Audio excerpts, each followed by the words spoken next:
latest in our series of public meetings about the Altona Loop train services. My name is Diana Rice. I'm one of the members of the Altona Loop Group and the working group that has organised this meeting tonight. I'd like to acknowledge the traditional owners of the land on which we're meeting tonight, the Wurrung people of the Kulin Nation, and pay my respects to their elders, both past and present. I'd also like to acknowledge special guests who will be introduced shortly, and members of Parliament who are here with us tonight, as well as councillors, the Mayor, Councillor Sandra Wilson, and Councillor Jason Price. Welcome to you all, and I'm now going to hand you over to Danae Osler, who's facilitating the evening tonight, and she'll do some more introductions. Good evening, and thank you to the Altona Loop Group for putting together this impressive event and bringing together such an amazing lineup of speakers. I put up on the PowerPoint the agenda for this evening. You'll see it's an incredibly packed program of speakers. Because it's such a large public meeting of this size, I'm going to ask that we hold questions until the very end. We've got plenty of time. You can see 25 minutes has been allocated for question time then, so I'm going to ask that we hold questions until the end of the forum. I'm also going to ask that mobile phones are put on silent. If you're into twittering and all that kind of jazz, please go nuts. The hashtag is Altona Loop. Hashtag is Altona Loop. I'd like to kick off by introducing our panel. Starting over here, we've got Jennifer Williams, who'll be representing Altona Loop Group this evening. Next, we've got Councillor Sandra Wilson, who's the Mayor of Hobsons Bay. Over on this side, we've got Andrew Lazala, Chief Executive Officer of Metro Trains. Next in line, we've got Jill Hennessy, the Labor Member of the Legislative Assembly, representing the Altona District, and Shadow Minister for Public Transport. Then we've got next in line Colleen Hartland, Greens Member of the Legislative Assembly, representing the Western Metropolitan Region. Next in line, we've got Andrew Ellsbury, Liberal Member of the Legislative Council, representing the Western Metropolitan Region. Next in line is Dr. Tony Morton, President of the Public Transport Users Association. And last on the end there is Dr. John Stone, Lecturer in Transport Planning at the University of Melbourne. I'd like to begin by kicking off by inviting Jennifer Williams up to say a few words. Thank you, Jennifer.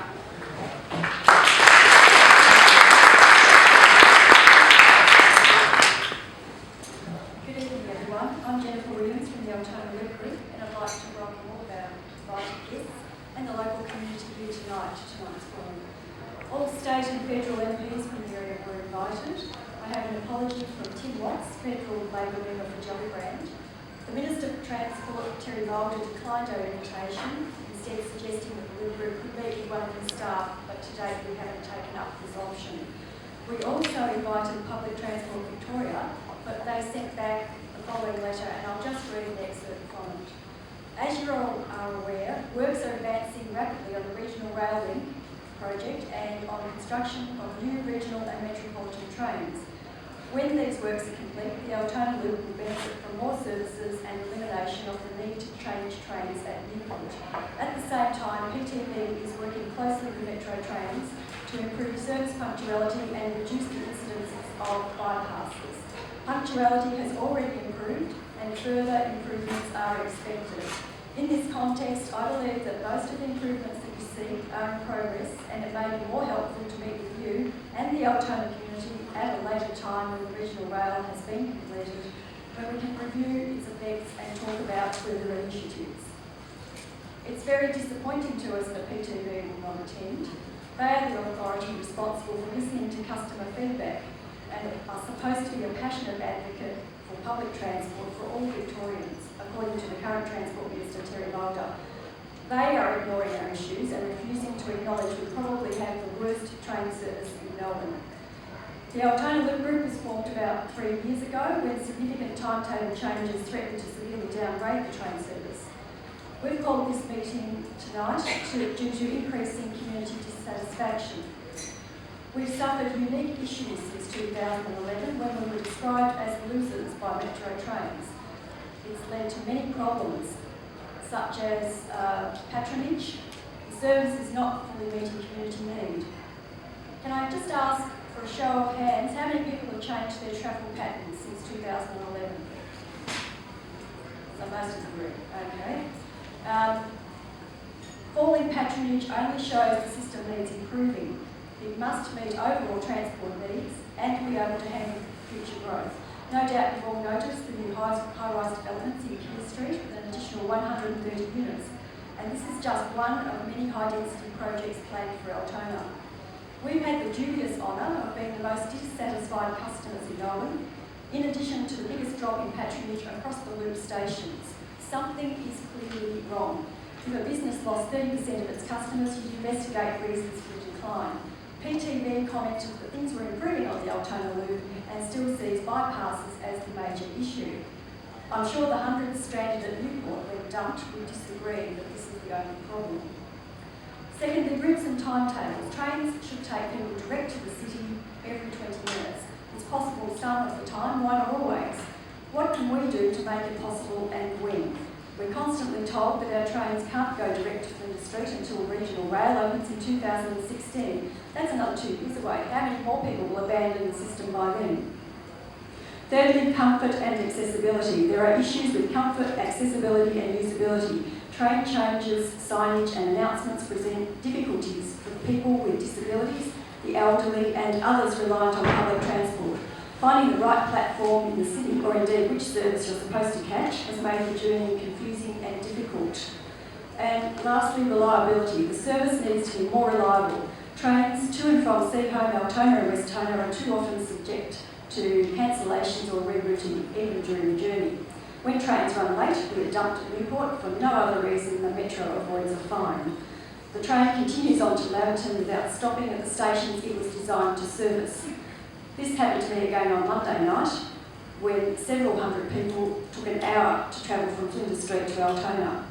Metro's assertion that the Altona Loop is a huge success story is purely financial. From the passenger's perspective, it's a disaster. The car park at Newport is overflowing, and if you need to be certain you'll arrive on time, you need to drive. Many residents have given up completely and take a car to work. In addition, the signal faults on this line around Newport and the Altona Loop are legendary. They need upgrading or at least fixing. So, in view of all of this, the Altona Loop Group are calling for PIN, partial duplication through non-residential areas only. We shouldn't have to wait over 20 years, and there seems to be a misconception that we're calling for tracks through the centre of town. We are not. Increased frequency, no bypasses, and no changing at Newport or Laverton. So what can be done about this situation in 2014? Let's hope some of our following speakers can enlighten us. Thank you.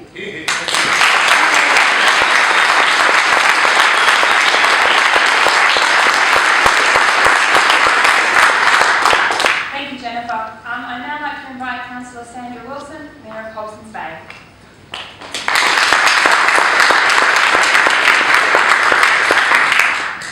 Thank you, Danae. Thank you, Jen. And I'd just like to say welcome everyone here tonight. And it's good to see a room full of people. We can still draw a crowd as Altona Loop Group. It's a credit to the members of this group that has been active for some years. A core group of people have kept the message rolling along, although it could be perceived that we haven't delivered outcomes because nothing's changed since the service was cut back in 2011. But we can always fill the room with an interested group and passionate group of people, and we can always get some of the key speakers and the key decision makers at the table. So in terms of the Altona Loop Group's persistence and ability to advocate on this issue, I'd just like to give them credit. So can you just give them...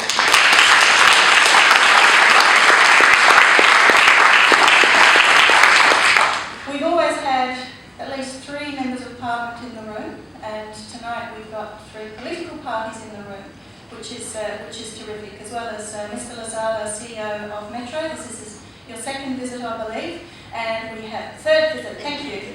And we have some experts to listen to what's put forward tonight and come up with some possible solutions that we can adopt and share and think about what those real solutions are for the future.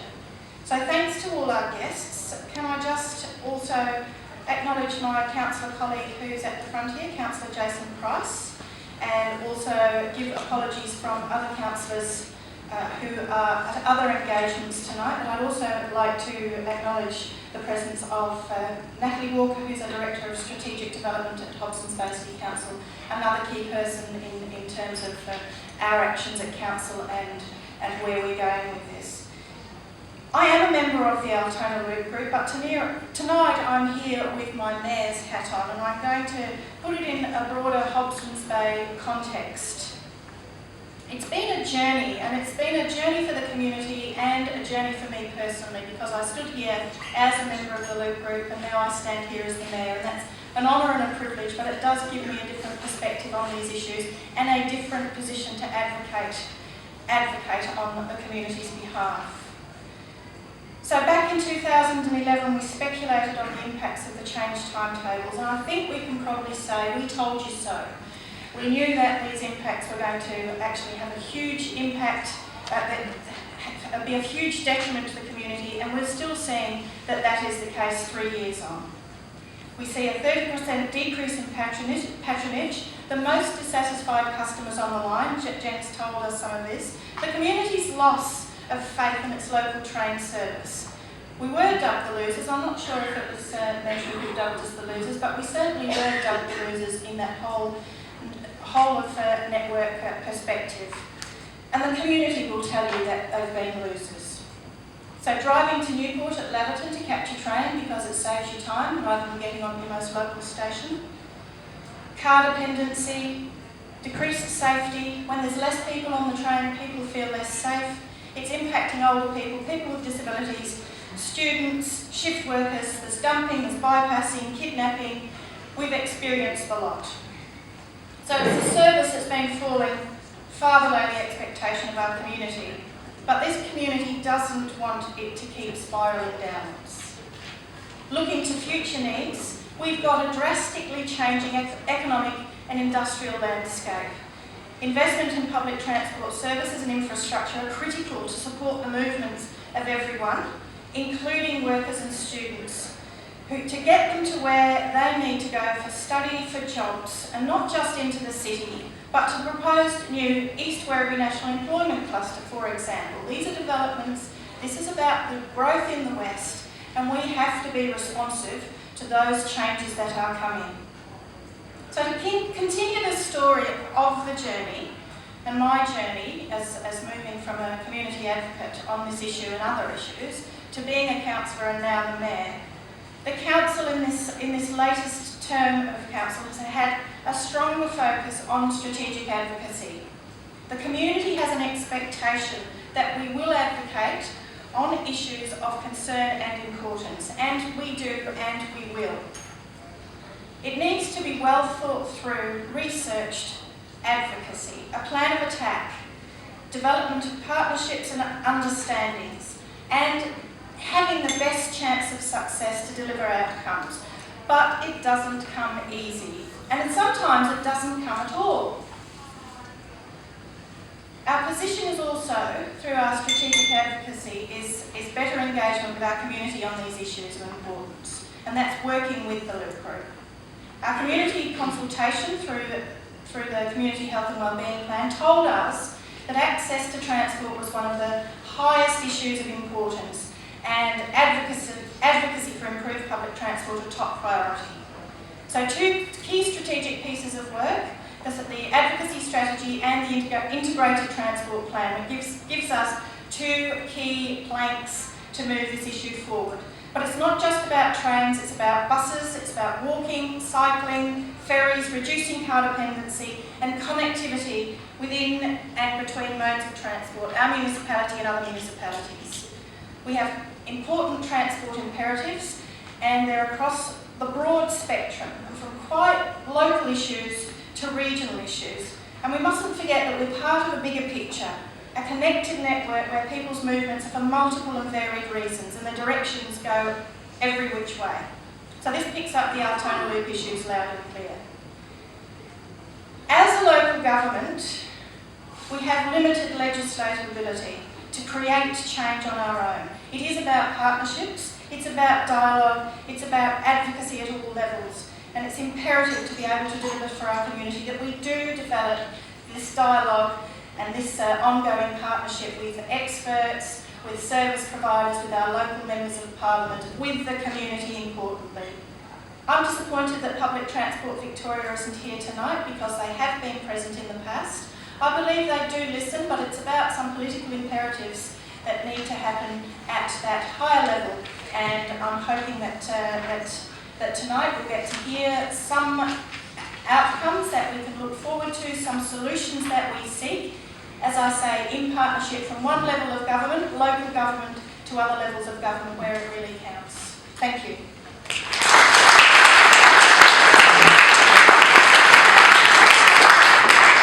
Thank you, Sandra. Can I please invite up Andrew Lazala, CEO of Metro Trains? Thank you. Thank you very much. Good evening, ladies and gentlemen. I'd like to start with an apology. I'll probably make a few during the evening, but first is that I was 5 minutes late. I hate being late. I was 5 minutes late because I had a function in Port Melbourne before this, and I took a taxi rather than taking public transport, and it took me 40 minutes to get over the bridge here. So I realise how critical our public transport network is to all of you here wanting to get in and out of the city. I'm handing around a document. Last time I was here, this is my third time here. Last time I was here, you asked me to give you data on the performance of the railway in terms of cancellations and bypasses. And the information I'm giving to you says the following things. It's got 2 graphs on it. One has something that looks like a heartbeat signal on the top. That is the number of services per day that we deliver to you. Below it, it has what are daily cancellations, bypasses of the loop, short running.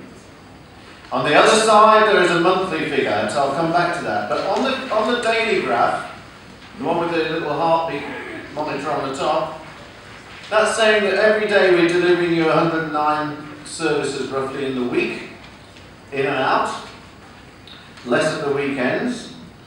And below you can see that the red lines are bypasses, the blue lines are short running, where we terminate short, and greens are complete cancellations.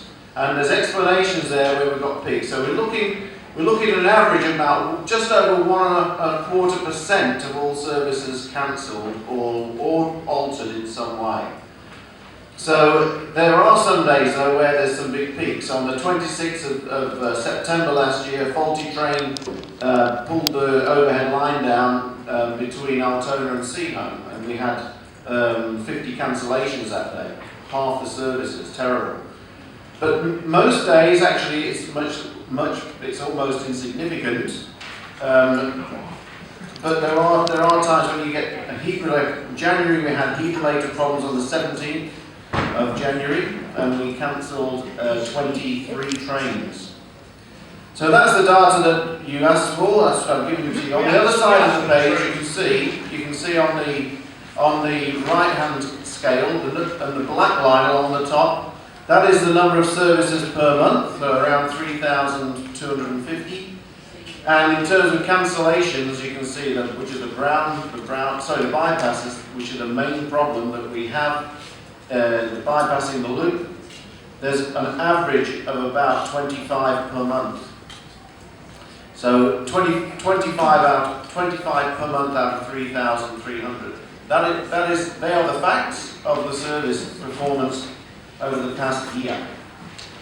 So that's the first thing. I committed to give you that.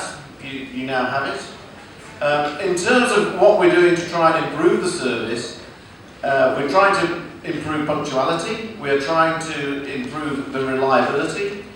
The situation is the same, I'm afraid, as last year, that until the regional rail link opens, we cannot run direct services in between the peaks. But when it does open, and we're working very hard to try and open it earlier than 2016, when it does open, you will get a 20-minute service throughout the day, and you will not have to change at Newport. So, and of course, I'm here to answer questions later on. I won't take any more time now. And we also need to get away from things like the misleading Public Transport Victoria plans, which say there's nothing we can do other than once the regional rail link is open to to change what's happening in suburban public transport in Melbourne until the Melbourne Metro is built.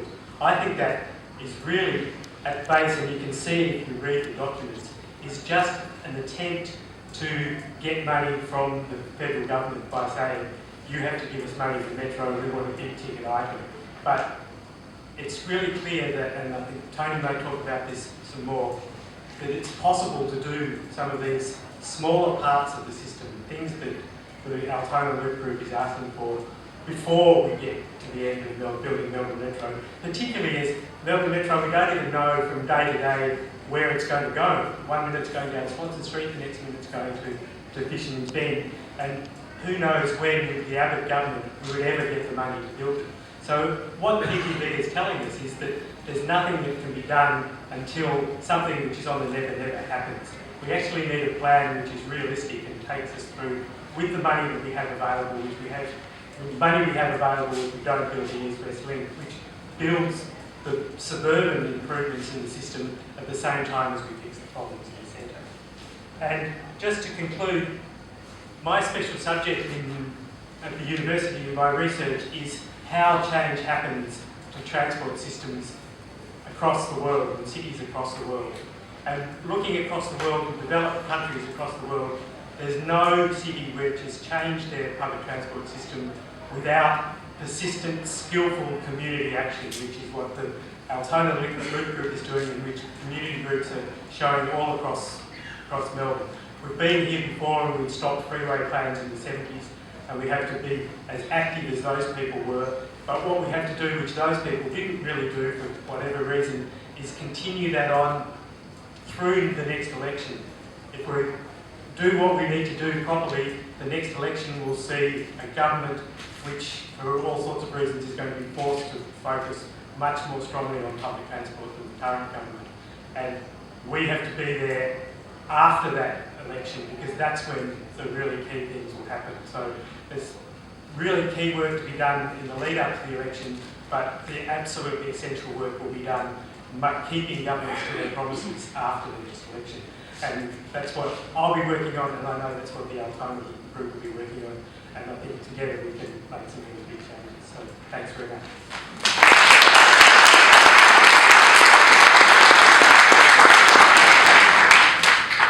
Thank you, John. I'd now like to invite up Dr. Tony Morton, President of the Public Transport Users Association.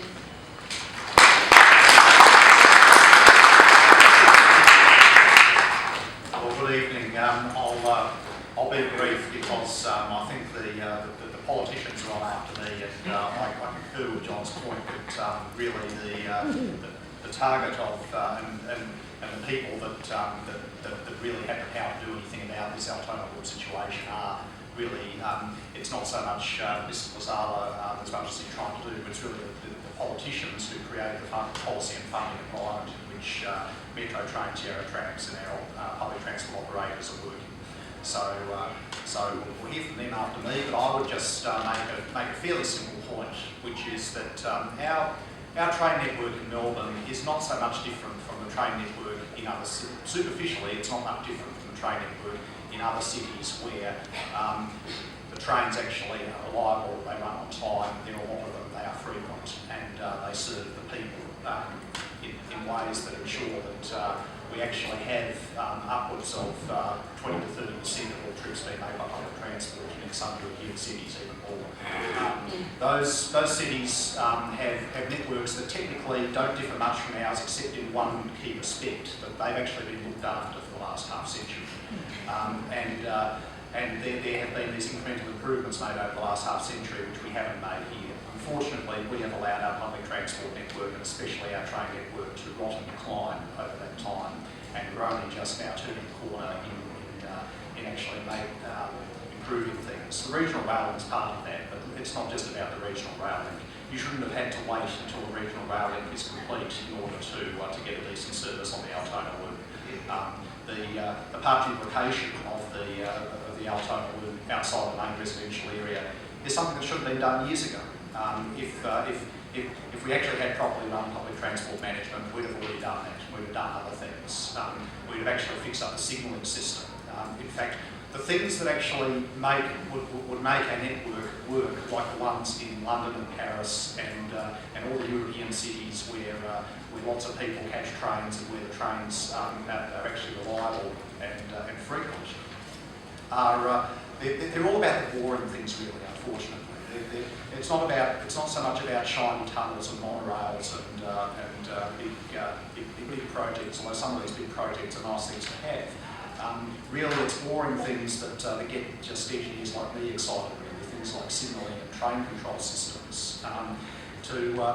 If we went to the state of the art in train control and signalling, like most European cities have done, and like some North American cities have done as well, we would actually be able to get trains running every 10 minutes on every suburban line, including to Altona. So, unfortunately, a lot of what I'm saying is about what might have been, and we're in a situation now that we've dug ourselves into a big hole in public transport, and we need to dig ourselves out again. So we need a bit of work done. It's work that obviously should have been done ages ago, but it's work that it would be relatively simple to do now. Between Seaholme and the junction, there's only one level crossing. There's room for a second track. Between Westona and Laverton Junction, there are no level crossings. There's easily room for a second track. The work done there is it would be a relatively simple project. It would be a relatively inexpensive project. Compared to something like the East-West Link, it's almost small change. It's something that could be done. The state would have the capacity to fund it within the next couple of years.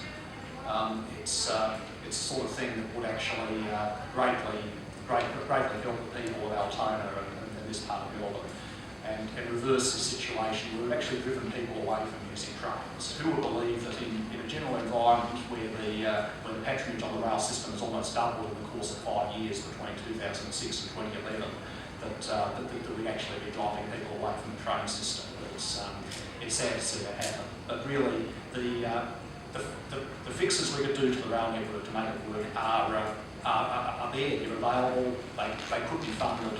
They could, in the case of Altona, be done over the next couple of years. It's really just about having the will at the political level to make it happen. So I think I'll just leave you with that point. Thank you very much.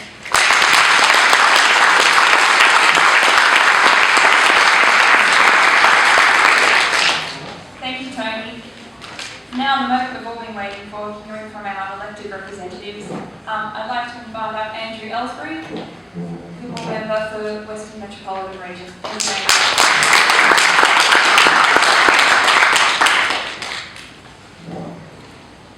Thank you very much, and lucky me, the first politician to get to stand up and speak here today. But certainly, as someone who has used the Altona Loop in the past, I did live in Altona for about 6 years back in the 2000s, and I understand the inconvenience that can be caused by a train not running. Many's a time when I've walked to the end of Ramawi Street to watch my train go past, and I thought, 20 minutes, I'll catch the next one, that'll be all right. Only to hear the announcement that the train has been cancelled. So that's 40 minutes down the drain. That happened back in the mid-2000s. Unfortunately, it continues to happen today. That's something that we are continuing to work towards fixing, as has been said by Andrew. I mean, Andrew, all respect to you, mate, but I did catch the train to get here today. Something that I do quite frequently in the western suburbs, I catch trains, just to see how the system's working. I actually do talk to people when I'm on the train to find out how they think things are going. And yes, there are gripes about the Altona Loop, and it's something that I convey back to my minister. Now, having said that, we talk a lot about the regional rail link and how that's going to improve our train network here on the Werribee line and the Altona Loop section. Now, the reason why that's actually going to help is for every 2 V-line trains that are no longer running on that track, we'll be able to get 3 metro trains onto it. The V-line trains use more space because they tend to run late more often. So we need to give them more space on the tracks to allow them their allocation of time to get through various points. Whereas the metro trains, and thank you again, Andrew, for running them more efficiently than they have in the past, being able to get those extra trains on that track will be of great benefit. Now the reason we've come to this situation is that we're running the Werribee line almost completely to capacity as it is. It is running absolutely to the nth degree of what it can handle, with the V line and metro trains mixed in together. That's why regional rail link was so important. That's why the government supported the continuation of regional rail link, even though it had its difficulties. It had its financial problems, and the federal government withdrew $500 million from the project. But we decided it was important enough to continue that on, because we knew this area and many areas out off to our west need the capacity to be grown so that we can continue to utilise our rail networks to their full capacity. So we've put in $1.5 billion into that initial project and continue to put more money in to ensure that the project delivers the outcomes that we expect it to. That includes 2 grade separations that have been undertaken on Anderson Road in Sunshine. Not really a big deal for you guys, but it actually does help the whole network. The other thing is, and this will surprise some people, and I can already hear the scoffs before I even get this out, but upgrading the Frankston line, scoff here please, the upgrades of the Frankston line will actually assist us here on this side of the bay. That's because we loop over the top of the bay with Frankston. They'll be able to run the Extropolis trains on their tracks. We can already do that here, but if we're not connected to the other side of town, they get to Melbourne and just stop. That doesn't make any sense. So by improving their line on that side of town, we're going to be able to use the Extropolis trains. And speaking about those trains, we're actually already have in service 8 new trains since we've come to government.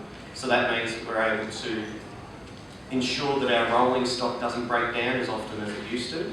And in the 2012-13 budget, I think it was, we put in money for an extra 7 of those trains. So they're currently under construction. We bring the parts over and we put them together in Ballarat. So that's local jobs for local people. Being able to put those trains together and put them on the tracks will help people here get to their jobs. So we have the, I'm very aware of the reliability issues on this line. As I said, I've spoken to people when I'm on the train. We've also been doing some track maintenance. You might have noticed that there's been some weekends in the recent couple of years where we've actually closed the line. That's either been to remove the old sleepers, wooden sleepers, and replace them with concrete sleepers. There's several reasons why you do that. Wooden sleepers wear out much more quickly than the concrete ones do. So, and you have more track movement, which means that they wear out a lot easier. So we've been doing that. We've also undertaken some other works for the signals, around about $2 to $3 million worth of works on the signalling along the Werribee Altona Loop line, trying to improve that system so that we actually get to know what's going, we get to fix what's going on, and also so we get to know where the trains actually are on the tracks. That's been a major problem for the Altona Loop. The trains appear in Newport, disappear, and then reappear at Laverton. We need to know where those trains are to be able to efficiently run our network and do that safely. So I've just been given the bell, but with those few words, I can say we are very aware of the issue. I'm aware of the issue because I understand how it actually works out here. And I hope to be able to convey to my Minister a lot of the input that you'll be giving us tonight, and also advocate on your behalf. Thank you.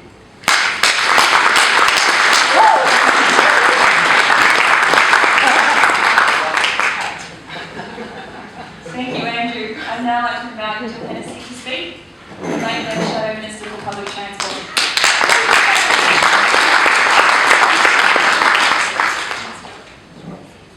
I thought Andrew was shorter than me, but it seems not Andrew. It's so fabulous to be here tonight, but I really wish we didn't have to be here tonight again. And I'd like to welcome all of the old faces that have retained a strong sense of activism and commitment to improving public transport in the West, but particularly standing up for their individual experience. because I wish the story was a different one. I wish the story wasn't one of people feeling very frustrated about 40-minute waits when they miss a train, if they're lucky. I wish it wasn't a story about people having to catch 3 separate trains if they want to get to a city loop station. I wish it wasn't a story about confused commuters feeling kidnapped to Laverton or Newport on many occasions, failing to understand getting good communications about what connection that they're meant to make. I wish it wasn't a story that meant that whenever the train system goes belly up, like it did in January, largely around the heat, that it was commuters from the Altona Loop who paid the very, very hard price. And to add insult to injury, when things do go pear-shaped on the wider network, that it is Altona Loop people that were the subject of the indignity of trying to get a connecting bus to take it somewhere that they were meant to go. Or if you have a pram or a disability, or you don't have the wherewithal to go running from between platforms and between stations, that you're on a daily basis subjected to this. And for those that don't have the capacity to understand the information or the communications, it is a bewildering, frustrating, rage-inducing experience to use the services on the Altona Loop many, many days. I do wish to acknowledge, and we've got the wonderful Anne-Marie Kelly here, we undertook and initiated some legal action around the communication system and the impact that that has on people that have a disability. And I'm really pleased to acknowledge that Metro have taken up that challenge and are starting to do some work around that. So I do think we need to celebrate the good things when they occur. But fundamentally, the story of the Altona Loop seems to have been a story that is designed to say to people, don't bother taking public transport, it's just too hard. But for many people in Altona, we've got to remember we've got about 12,000 people who live around these lines. For many people, they don't even have a choice, that they are forced to deal with the services and all of the service challenges. So for 3 years, people have protested.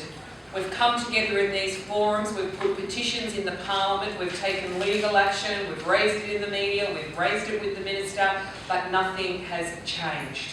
The most positive news that I have heard about the Altona Loop is what Andrew Lazalis has told us tonight, and that is about the improvements in the service frequency that will come when regional rail opens. And I want to come back to why it's important for us to lock that in. There are 2 other really important issues around improving the services for people who use the Altona Loop. One is duplication. Duplication at the moment is scheduled to happen in about 20 years' time in the network development plan from Public Transport Victoria. Now, I've met with Public Transport Victoria to say why 20 years, and there really hasn't been a coherent answer. Part of that has been about the importance of getting Melbourne Metro Rail built, but part of it is I think that people choose other priorities. So what the opposition has said, we've said if we're elected in November, we'll review all of those list of priorities around things like the Altona Loop duplication. I do want to also say, however, that Melbourne Metro Rail is critically important. And I say this because I not only represent the communities in Altona, I represent communities down the line as well. The scary thing is, and everyone would know who manages to get on a train from the Altona Loop, is the growth in the west is astronomical. And so we need to avoid a situation where we get the V-line trains off the Werribee line, and new services are put on, but the demand as the growth occurs down the line means that by the time you go to get on a train, there's simply no room. So the Melbourne Metro Rail project, that is about doubling the size of the city loop, so you stop getting stuck in places like North Melbourne. And it is also designed to open up areas of the city that have not yet been opened up. So that would include a station at Parkville, for example, where there's universities and secondary institutions. It would include places like Arden in Kensington and North Melbourne, where people should be able to access all of the healthcare services. But more importantly, it will start to address in the city loop at the moment, which is why it gets so blocked up. So that's another critically important part. But I know that what people want to know is, when will I be able to regularly get on a train that turns up and gets to where it's meant to be going? And I think that regional rail is going to be the first opportunity that realistically gives us an opportunity for things to get better. But what I think it is important for the Altona Loop Group to do is to start thinking about what they want to see in the new timetable, to make sure that we don't suffer the unfairness that we did the last time the timetable was changed. PTV has said to me as recently as 2 weeks ago, they expect regional rail to be open by 2050. That's the minds of people. But I think it is incumbent upon this group to think about those timetabling changes and the decisions that are going to be made about how often those trains come and where they go, because we don't want the Altona Loop being bypassed anymore. What Altona Loop commuters need is they need more services and they need more direct services. And I'd encourage you to think about what a good advocacy strategy might be around influencing the new timetable that will come in 2015. I know we have a number of talking heads here tonight. I have been given the very gentle ticking of the glass, and no one's kissed like they do at an Italian wedding. So I am going to take that as a good opportunity to wind up. But I want to encourage you to keep that will make a difference sooner rather than later, whilst you advocate for the longer term projects that will improve public transport right across the West. Thank you very much for having me.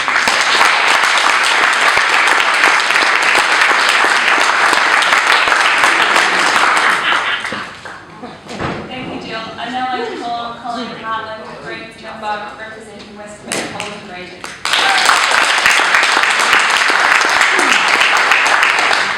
Thank you. I feel like I've been here a few times before, and it was really nice when I came in the room tonight to be able to greet people who I've actually seen at every single one of these meetings. On October the 3rd, 2012, the Age newspaper had a headline which read, "Commuters going loopy on the Altona Railway." This headline pretty much sums it up. Since the train service was cut, every survey has shown that the Altona Loop commuters are the most disadvantaged on the whole train network. When the cuts were implemented, it made a poor train service even worse. As a result, Altona Loop residents have largely abandoned their trains and have been forced into their cars. And this has been shown in the patronage data.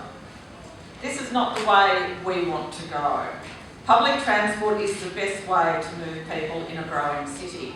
Each single train takes 800 cars off the road. Walking and cycling to the station is good for our health. Public transport is good for our hip pocket as well.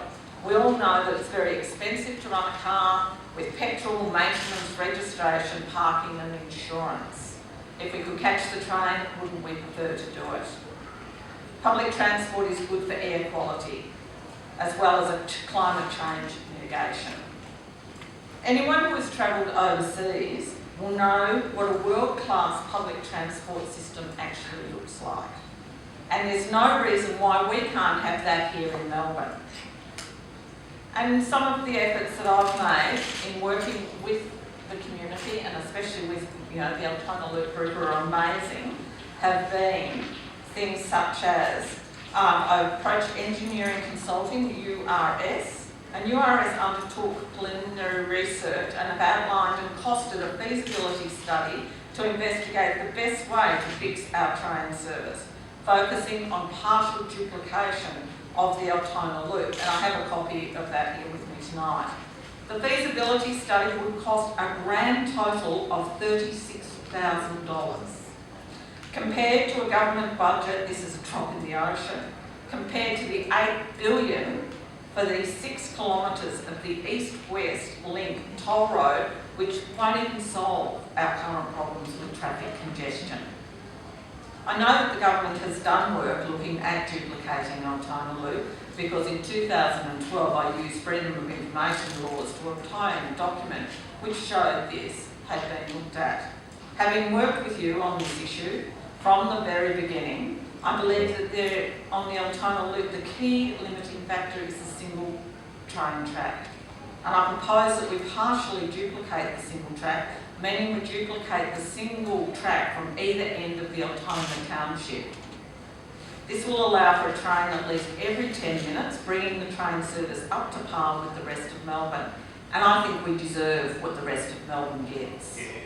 In the previous Altona Loop public forum, we were informed that the partial duplication would be done for between $10 and $12 million. That's not a huge budget when you consider what's being spent elsewhere. And I'll give you a bit of an example here. A few weeks ago, the government announced between 2 and 2.5 billion for public transport in the eastern suburbs. You would think that we could get $36,000 for a feasibility study here in the west. And I'm sure in the question time, Mr. Ellsbury will be able to tell us tonight if his government can provide this kind of money. Let me also remind all of you, and I'm sure you do know this is an election year. To date, this community has been so active, and I'm so proud of the way you have just kept going on this issue. And I've delivered more than 1,000 personally signed postcards to the Premier. And this followed the delivery of a pile of letters, 6 as well as a petition with 2,200 names on it. I hosted a forum at Parliament and more than 100 of you got on the train, went around, took forever to actually get to Parliament, but you came. But not one government MP turned up at that forum. There was a rally outside the Minister's office on the same day, and I hosted other meetings in this room along with the Altona Loop Group. I think we have sent a very clear message to the government. And in this election year, all parties are watching these issues, not just the ones who have been with you all the time. And I will acknowledge that with Jill and Wade, one of us or all of us have always been in the room at all of these forums. I'll continue to work on this issue, but I just really want to remind you, this is an election year, it's a year we have to use, it's a year that you have to push every single politician in this region to come up with a transport system that meets our needs. We're not second class, we deserve a first class system, and if you're a member of the Liberal Party, be speaking to Andrew. If you're a member of the Labor Party, be speaking to Jill. If you're a member of the Greens, speak to me, but make sure you speak to all of the politicians and say the West deserves the best. In the last election,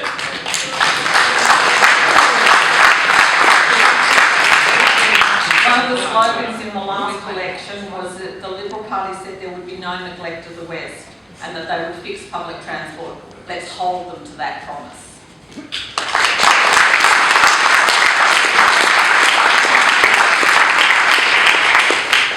Thank you, Colleen. We're now going to kick off the questions. I'd like to ask Jennifer Williams to put the first question. I'd like to direct my first question to both Tony and John, if you wouldn't mind commenting on our Andrew Ellsbury's Frankston upgrade comments, please. So just quickly on the Frankston line, actually it's there is some sense to that. I think what we have to remember, particularly when we talk about the Melbourne Metro Tunnel, is we can easily make the mistake of thinking that the Melbourne train network is some kind of monolithic thing to which you can assign a single capacity number, and that you can basically build a single link in the rail network and somehow increase capacity on that entire network. That's not actually the case. What we actually have, and I think Andrew would back this up, we essentially have 5 independent, or we're moving towards 5 independently operated rail corridors in Melbourne. So one of those is called the Cross-City Group, and it consists of the Frankston and the Sandringham trains which terminate at Flinders Street, so they don't necessarily count this. But Frankston moving through to where it is Town and Altona. If we look at the busiest hour of the peak currently, and we look at how many trains come into Flinders Street from the Footscray side of that, so we add together Williamstown, Altona and Werribee, there are 11 arrivals currently at Flinders Street in that busiest hour of the peak. From the Frankston line on the other side, there are 12 arrivals. So in fact, there are already more trains coming in from the Frankston side of that than from the western side. It's only one more, but the point is that we're not really short of capacity to increase trains on the west because we need to increase trains on the Frankston side. Ultimately, yes, it makes sense to do improvements across City line, but I don't think that's really the reason. Our problem here is fundamentally about the supporting infrastructure for trains in from the west, which means we need to address things like a single track through Altona. We need to address the signalling at Newport, which seems to break down every other day. We need to address how we can move trains efficiently between Newport and Footscray, which is the most constrained section of the line at the moment. And look at all these little local issues which have probably very boring solutions and not especially expensive solutions though, but ones that will actually increase the effectiveness of the network on this side of town an awful lot and will actually move towards solving that problem. And this is a question for our experts as well. Just in relation to that duplication, partial duplication of the single track coming out of Newport, and it's sitting in the PTV network plan at 20 years from hence, referencing Colin's feasibility study mentioned. Can you see why it needs to sit 20 years out given the rest of the infrastructure within the current network? The point to where the problem is why all these things which if you're at a Doncaster, you're told you can't have Doncaster rail for a long time. And all these small things on this side of town you're told you can't have for 20 years. I think what was happening when the plan was written was that people had an immense surprise really that they got a whole lot of federal money for the regional rail link, and they thought they wanted to repeat that exercise. So a lot of what's in the network plan is justification for putting everything, all your eggs in the Melbourne Metro basket. And as Tony's explained, the system doesn't rely on one fix in the middle, it relies on a whole lot of things being done all over the system to make it work better. So the attempt to try and get more money from Infrastructure Australia meant that you needed a plan which told you that Melbourne Metro was the single thing to be done. Two things have changed. Well, one big thing's changed is that the Commonwealth Government has said no more new money for rail projects. So more money has to come from state budgets, and a lot of the state budgets are going into things like Big East West Link. So I think the problems which lead to that 20-year gap are things which could be changed, and which the questions that you folks need to be asking the Labor Party and the Liberal Party is how are they going to move the funding, or for the Labor Party particularly, how are they going to move funding away from the East West Link to these bigger priority projects to get the small things done so that our rail system can compete much more strongly with the road system. Questions? Can I see a show of hands? How many people have questions? Oh, we can do that. We can get through this. We can get through this in the next 20 minutes or so. Fantastic. So can I kick it off and see a show of hands who would like to go first? Andrew Lazzala, you were here 2 years ago when I was here, and you stood up here and you told us that our system would be improved by the cuts you made to our services. You made a whole lot of us really angry.